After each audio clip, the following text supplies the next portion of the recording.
Berdan skevri. Berdan askerama kabına ben açayım o tam böyle arak ne berdan abi. Sanki av gerim bu ya. Abi gerim bu zvaji bu havaya gemi bir. Kabran tev.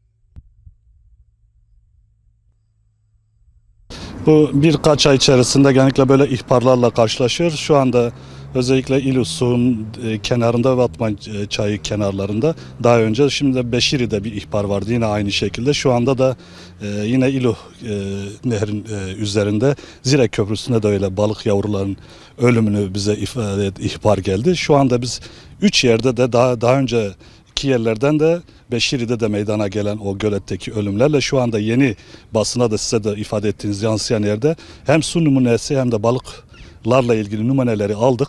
Ekiplerimizle bunlarki numuneler ilgili laboratuvarlara bugün itibariyle gönderildi. Onların sonuçlarına göre gerekli işlemler yapacağız ve de sebeplerini en aşağı öğrenmiş olacağız.